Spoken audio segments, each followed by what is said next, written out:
their money crop is those botanical crops that are produced for extracts.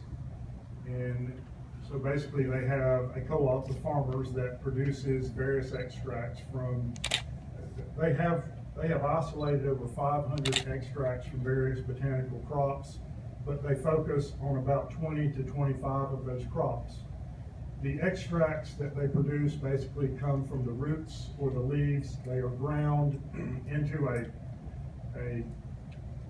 fine powder, and then that powder is put into a CO2 extraction process.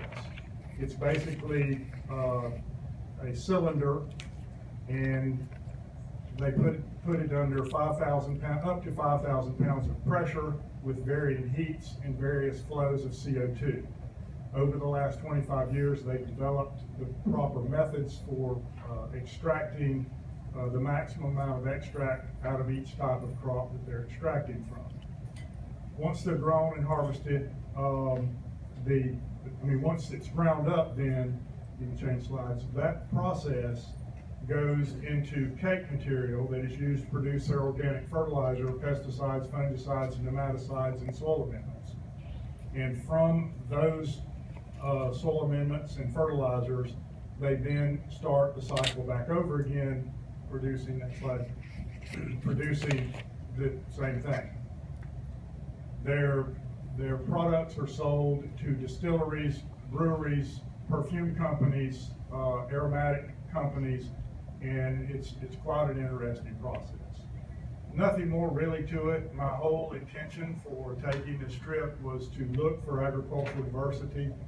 I do feel strongly, echoing some of the other comments that have been made today, that Hardee County is in trouble with citrus. And mainly we're in trouble, citrus being in trouble is one thing. That is an independent problem for the grower.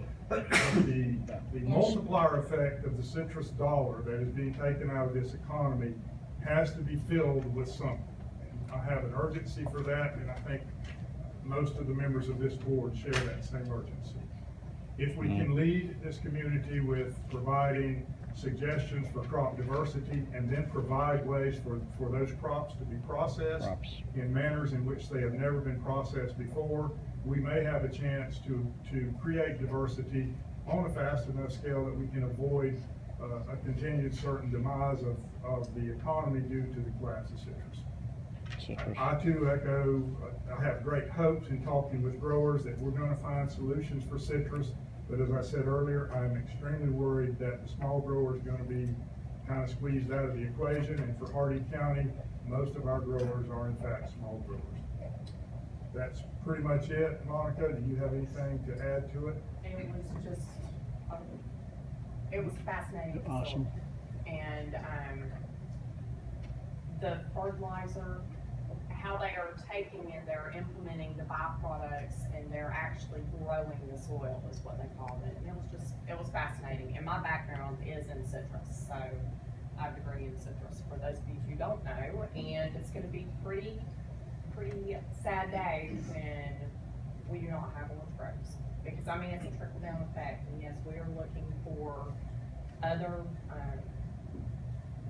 crops that we can grow so that we don't lose our ag industry, because everybody's affected, from the bankers to the realtors to the car salesman, fertilizer company, fuel business.